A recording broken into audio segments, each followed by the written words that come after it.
ये दोनों बाप बेटा ट्रैफिक जाम में फंसी कार में बैठे आपस में ही बहस कर रहे थे तो अचानक ही उनके सामने वाली वैन से धमाके वाले अंदाज में दरवाजा तोड़कर कोई उनकी कार पे हमला कर देता है। ये जो कार से निकले थे डर कर वापस कार में बैठ जाते हैं। हमला करने वाला कोई इंसान है या जानवर समझ नहीं आ रही। पाँव उसके किसी जानवर जैसे और उसके एक हाथ की जगह पैर था। पुलिस इस अजीब सी क्रिएचर को पकड़ कर ले जाती है और हमें पता चला है कि इस शहर में किसी बीमारी की वजह से इंसान जानवरों की शक्ल लेने लगे हैं। गवर्नमेंट इस बीमारी का इलाज ढूंढने में लगी है। फ्रांस्कियो जिसे हमने गाड़ी में देखा था उसकी वाइफ भी इसी बीमारी का शिकार थी जिसे हॉस्पिटल में एडमिट किया गया था। फ्रांस्कियो चाहता था कि वो अपनी वाइफ का खुद ख्याल रखे पर उसकी बिगड़ी कंडीशन की वजह से डॉक्टर उसे हॉस्पिटल में ही रहने का मशवरा देते हैं। वो उससे जब मिलने जाता है तो हमें उसकी शक्ल दिखाई जाती है जो बिल्कुल किसी जानवर से मिल रही थी। फ्रांस्कियो अपने बेटे को भी जब उसकी मॉम से मिलने का कहता है तो वो जवाब देता है कि क्या करूंगा मैं उनसे मिलके, अब तो वो मेरी बात भी नहीं समझ पाती। फ्रांस्कियो कहता है अरे वो तो तुम्हें देख के ही खुश हो जाएगी, तुम जाओ तो सही। फ्रांस्कियो जिस होटल में काम करता है वहाँ के लोगों ने उसे बताया है कि पास में ही एक नया हॉस्पिटल कंक्रीट से बनाया गया है जो कि ज्यादा मजबूत है क्योंकि वहाँ जानवर बने इंसानों को रखा जाएगा। राहत होने पर अब सभी बीमार लोगों को उस हॉस्पिटल में शिफ्ट किया जा रहा था पर गड़बड़ी की वजह से बस पानी में गिर जाती है। बहुत से ऐसे जानवर बने इंसान मारे जाते हैं और बहुत से गुम हो जाते हैं। रात में फ्रांस्कियो का बेटा भी अपने घर की विंडो में ऐसे ही एक इंसान को देखकर डर जाता है पर दोबारा देखने पे वहाँ कोई नहीं था। उसे लगता है कि ये उसका वहम है। फ्रांस्कियो को जैसे ही इस एक्सीडेंट का पता चलता है तो वो अपनी वाइफ का पता चलाने के लिए एक्सीडेंट वाली जगह पे जाता है और अजीब बात पुलिस ऑफिसर से उसे ये पता चलती है कि उसकी वाइफ ना मरे हुए लोगों में थी और ना ही जिंदा लोगों में, वो कहीं गुम हो गई थी। सीन कट होकर हमें फ्रांस्कियो के बेटे को स्कूल में बच्चों के साथ टग ऑफ वॉर खेलते दिखाया जाता है जिस अकेले ने ही अपनी हारती टीम को कुछ ही मिनट्स में जिता दिया था। यानी उसके अंदर बहुत ताकत आ गई थी, कैसे ये उसे भी नहीं मालूम था। इस सब में उसका नेल भी टूट चुका था, इसीलिए जब वो घर जा रहा होता है तो उसकी दोस्त उसे रोककर उसे फ्राइडे को होने वाली पार्टी के बारे में पूछती है जिसमें वो किसी वजह से नहीं जाना चाहता था। घर आकर वो नोटिस करता है कि उसकी रीढ़ की हड्डी बाहर निकल रही है। वो डर जाता है कि कहीं वो भी जानवर तो नहीं बन रहा। इस डर में वो जोर जोर से नहाने लग जाता है लेकिन ये कोई महल थोड़ी ना थी जो उतर जाती। यही दूसरी तरफ फ्रैंकियो को सुपर मॉल में वही पुलिस ऑफिसर मिलती है जिससे उसे अपनी वाइफ के गुमने का पता चला था, जो इस वक्त भी यही कहती है कि आपकी वाइफ कहाँ पे कुछ पता नहीं चला, मरे लोगों की लिस्ट में उनका नाम नहीं है और जो लोग जिंदा बचे हैं उनका हम अच्छे से ख्याल रख रहे हैं। इन्हीं बातों के दौरान अचानक मॉल में कोई जोर से चिल्लाता है। अफरा तफरी में जब सारे इकट्ठे होते हैं तो वो आदमी कहता है कि मैंने यहाँ पर एक अजीब इंसान को देखा। सभी वहाँ से साइड पे हो जाते हैं जबकि फ्रैंकियो उस अजीब इंसान को देखने के लिए आगे बढ़ता है क्योंकि उसे लग रहा था कि शायद उसकी वाइफ यहाँ होगी। लेकिन यहाँ पर तो एक ऑक्टोपस के जैसा दिखने वाला इंसान था जो फ्रैंकियो के साथ पुलिस ऑफिसर को देखकर यहाँ से भागने की कोशिश में था। उसने अपने हाथ में आई कई चीजों को ऑफिसर की तरफ फेंका था लेकिन ऑफिसर भी काफी तेज थी और उन्होंने इस इंसान को पकड़ ही लिया था। उसके पकड़े जाने के बाद फ्रैंकियो को यहाँ पर एक छोटी लड़की भी दिखती है जो बिल्कुल एक बर्ड बन चुकी थी। मॉल से बाहर आने पर पुलिस ऑफिसर फ्रैंकियो से पूछती है कि आपने इतना सारा सामान किसके लिए खरीदा है। फ्रैंकियो बातें बनाते हुए कहता है कि कुछ नहीं, मैं सर कैंपिंग पे जा रहा हूँ, इस सामान की मुझे उस वक्त जरूरत पड़ेगी। हालांकि ये सामान उसने अपनी वाइफ को ढूंढने के लिए खरीदा था। उसे लगता था कि उस एक्सीडेंट के बाद उसकी वाइफ जंगल में खो गई है। उसने तो अपने और अपने बेटे के कपड़े भी जंगल में जगह जगह लटका दिए थे क्योंकि अब उसकी वाइफ की सूंघने की सेंस बहुत ज्यादा तेज हो चुकी थी। उसे लगता था कि इन कपड़ों को सूंघ सूंघ कर उसकी वाइफ उस तक पहुंच जाएगी। अब क्योंकि गवर्नमेंट का ऑर्डर है कि ये लोग ऐसे बीमार इंसानों को घर पर नहीं रख सकते, पर फ्रैंकियो यही काम करना चाहता था। वो अपनी वाइफ की देखभाल खुद करना चाहता था और ऐसे में उसे सारे सामान की जरूरत पड़ती। घर आने पर वो अपने बेटे से कहता है कि आज मॉल में 2 जानवर बने इंसानों को देखा गया है और काफी सारे ऐसे इंसान हैं जो उस एक्सीडेंट के बाद गुम हो चुके हैं और मुझे लगता है कि तुम्हारी मॉम भी गुमी हुई है। तुम फिक्र ना करो, हम फ्राइडे को जाकर जंगल में उन्हें ढूंढ लाएंगे।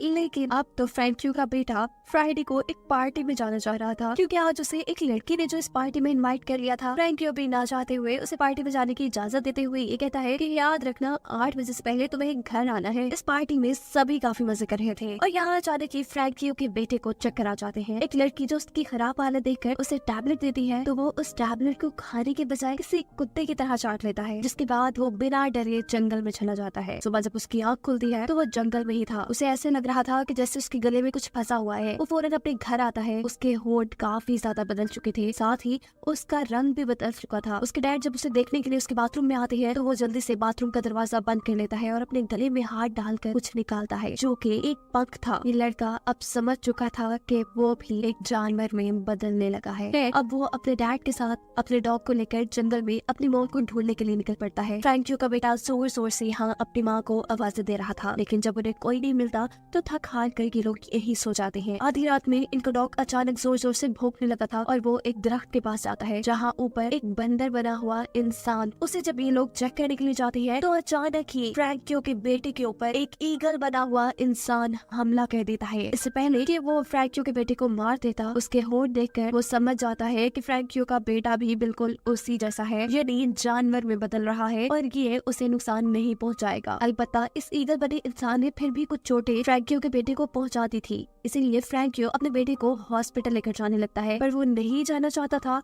क्योंकि वहाँ जाकर सबको उसकी सच्चाई पता चल जाती कि वो एक एनिमल में बदल रहा है। लेकिन रास्ते में मिल जाती है पुलिस ऑफिसर जो फ्रैंकियो से पूछती है कि आपके बेटे को कोई प्रॉब्लम है क्या। फ्रैंकियो कहता है नहीं, बस इसे कुत्ते ने काट लिया है। पुलिस ऑफिसर कहती है जो भी है हॉस्पिटल तो जाना ही पड़ेगा। वो इन दोनों को लेकर हॉस्पिटल आती है। आर्मी के डॉक्टर्स यहाँ उसकी पट्टी कर देते हैं और पुलिस ऑफिसर फ्रैंकियो को बताती है कि गवर्नमेंट ने अब इस सारे हालात को कंट्रोल करने के लिए यहाँ आर्मी बुला ली है। खैर फ्रैंकियो अपने बेटे को लेकर घर चला जाता है और घर जाने पर उसका बेटा अजीब तरीके से अपनी पट्टी उतारकर अपनी टांगे खोलकर अपनी चोट को चाटने लग जाता है। भूल जाने पर भी उसकी लैब में जब चूहे बोलते हैं तो वो जोर से चीख मारकर उन सभी चूहों को चुप करा देता है, ऐसे जैसे वो चूहे उसकी बात समझ रहे हों। जिसके बाद फ्रैंकियो का बेटा वहाँ से बाहर नदी की तरफ चला जाता है। वो नदी से एक कच्ची मछली पकड़कर खा चुका था और ये सब एक औरत ने भी देख लिया था। इससे पहले कि वो औरत उसे कुछ करती, वहाँ से वो भाग जाता है। जंगल में दोबारा उसे वो ईगल बना इंसान मिलता है जो उड़ने की कोशिश कर रहा था और काफी हद तक कामयाब भी हो चुका था। वो यहाँ अपनी पकड़ी हुई कच्ची मछली उसे देता है, उससे कुछ बातें करता है और ये ईगल बना इंसान उसे बताता है कि मैं बर्ड में चेंज हो रहा हूँ, मैं उड़ना चाहता हूँ लेकिन बार बार गिर जाता हूँ और ऐसे मुझे बहुत चोट लगती है। क्या तुम्हें कोई ऐसी जगह पता है जहाँ पर मैं आसानी से उड़ना सीख सकूँ? ये लड़का कहता है हाँ क्यों नहीं। वो उसे एक तालाब के पास लेकर जाता है। तालाब में से ऊट-पटांग की लकड़ियों को साइड पे करके उसे कहता है कि तुम यहाँ आजादी से उड़ सकते हो और अगर नीचे गिरे भी तो पानी में ही गिरोगे, तुम्हें चोट नहीं लगेगी। यहाँ फ्रैंकियो के रेस्टोरेंट में अचानक ही एक जानवर बना इंसान हमला कर देता है, वो भी फ्रैंकियो के ऊपर ही। फ्रैंकियो नोटिस करता है कि वहाँ एक और भी जानवर बना इंसान था जो इस बड़े जानवर को देखकर वहाँ से डर कर भागा था। शायद वो फ्रैंकियो की वाइफ हो सकती थी। वो यहाँ यही सोच रहा था जबकि उसके ऊपर जिस जानवर ने हमला किया हुआ था वो जोर जोर से चिल्ला रहा था। इससे पहले कि इस होटल में बैठे हुए सभी कस्टमर डर जाते, यहाँ की ऑनर इस जानवर को गुस्से में आकर कहती है चुप हो जाओ। हैरानकुन तौर पर उस जानवर ने ऑनर की बात सुन ली थी। इस जानवर के पाँव में जंजीरें थी जिसकी वजह से वो वापस जंगल में नहीं भाग पाता और कस्टमर वाली साइड पे चला जाता है और थोड़ी देर में पुलिस आकर इस जानवर को पकड़ लेती है। फ्रैंकियो भी ऑफिसर के साथ जंगल के अंदर दूसरे बड़े जानवर को ढूंढने के लिए गया था, पर वहाँ उन्हें कोई नहीं मिलता, लेकिन अपने बेटे की साइकिल मिल जाती है जिसे लेकर जब वो घर आता है और हाथ धोने के लिए सिंक में जाता है तो उसे सिंक के अंदर से कुछ नेल्स मिलते हैं। ये फ्रैंकियो के बेटे ने ही तोड़कर इसके अंदर फेंके थे। फ्रैंकियो समझ चुका था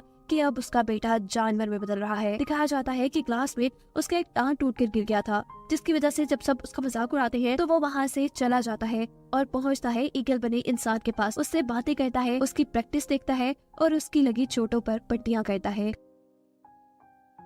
हराने पर अब उसके डैड उसे कहते हैं मुझे अपने हाथ तो दिखाओ। फ्रैंकियो का बेटा उसे अपने हाथ जब नहीं दिखाता तो अब उसे ये कंफर्म हो चुका था कि उसका बेटा एनिमल बन रहा है। फ्रैंकियो का बेटा भी इसलिए वहाँ से भागता है लेकिन फ्रैंकियो उसे पकड़ लेता है। वो अपने डैड से कह रहा था प्लीज डैड मुझे छोड़ दे, मुझे ना पकड़े। पर उसके डैड कहते हैं नहीं, मैं जानता हूँ तुम्हारे साथ क्या हो रहा है, तुम जानवर में बदल रहे हो, तुम जैसे भी बन जाओ रहोगे तो मेरे बेटे ही ना। बस मुझे बताओ कि तुम्हारे अंदर क्या चेंजेस आ रहे हैं ताकि मैं पता चला सकूँ कि तुम कौन से जानवर में बदल रहे हो। फ्रैंकियो का बेटा बताता है कि मुझे अब दूर दूर की आवाजें भी बहुत क्लियर सुनाई देती है और वो मेरे अजीब नाखूनों का आना। फ्रैंकियो पूछता है कि क्या तुम्हारे दोस्तों को ये बात पता है, जिस पर वो जवाब देता है कि नहीं, किसी को भी नहीं पता। वो अब अपने डैड गिरी फ्रैंकियो से पूछ रहा था क्या आप भी मुझे मॉम की तरह जंजीरों से बात कर रखेंगे। उसके डैड कुछ देर के लिए खामोश हो जाते हैं और फिर बोलते हैं अभी तो नहीं, लेकिन आगे वक्त का पता नहीं है। अगले दिन फ्रैंकियो के रेस्टोरेंट में एक पार्टी थी। जब फ्रैंकियो का बेटा वहाँ आता है तो उसके नाखून काफी ज्यादा बड़े हुए थे। उसके डैड उसे डांटते हैं और कहते हैं कि तुमने ये नाखून क्यों नहीं काटे। अपने डैड का डांटना उसे इतना बुरा लगा था कि उसने अपने डैड को ही हमला करके जख्मी कर दिया था। लेकिन असल में फ्रैंकियो तो उसे लोगों की नजरों से बचाना चाह रहा था। वो भी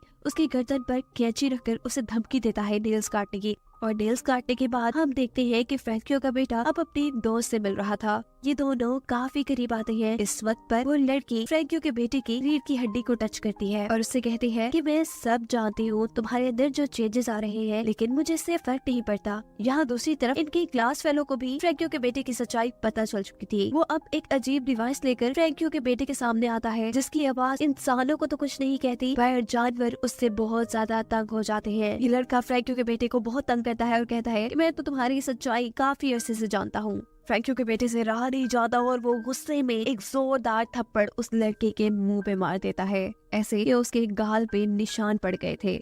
इन सारी चीजों की वजह से सिचुएशन भी बिगड़ चुकी थी। पुलिस और आर्मी अब जंगल के अंदर उसे ढूंढने में लगे थे और यहाँ पर उसकी मदद करता है वही ईगल बना इंसान जिसकी उड़ने में उसने मदद की थी। वो उड़ाते हुए को यहाँ से एक जंगल में ले जाता है। पुलिस और आर्मी भी वहाँ पहुँचते हैं। फ्रैंकियो का बेटा अब यहाँ पानी से होते हुए नदी की दूसरी तरफ चला गया था, लेकिन कार्स तो पानी में नहीं चल सकती थी, इसीलिए आर्मी वाले उनके ऊपर शूट करते हैं और वो ईगल बना इंसान जो फ्रैंकियो के बेटे का दोस्त बन चुका था, इस हमले से वो मर जाता है। फ्रैंकियो का बेटा उसने इस जगह को जैसे अपना घर मान लिया था। वो यहाँ फल खाता है और नदी में नहाता है। जब वो बाहर निकलता है तो उसकी कमर पे अजीब से निशान थे, यानी उसकी बॉडी बहुत तेजी से बदल रही थी। फ्रैंकियो का बेटा अब चलते चलते जंगल के ऐसे हिस्से में पहुंचता है जहाँ बहुत से उसी जैसे जानवर बने इंसान थे और यही उसे उसकी मॉम भी मिलती है, जिसने उसे स्मेल करके पहचाना था। वो इंसानों की तरह बोल तो नहीं पा रही थी, लेकिन अपने बेटे को बार बार एक गार के अंदर भेज रही थी, ऐसे जैसे कह रही हो कि ये तुम्हारे लिए सेफ जगह है। एमिल नोटिस करता है कि कुछ इंसान सांप में बदले थे, कुछ बंदर में एक सुअर बन गया था और एक बच्चा गिरगिट। यहाँ सब बड़े शांति से रह रहे थे इससे पहले कि यहाँ मिलिट्री वाले स्मोक फायर करते। ऐसा करने से यहाँ हलचल मच जाती है। आर्मी वाले एक खास डिवाइस की मदद से यहाँ कुछ आवाजें निकालते हैं,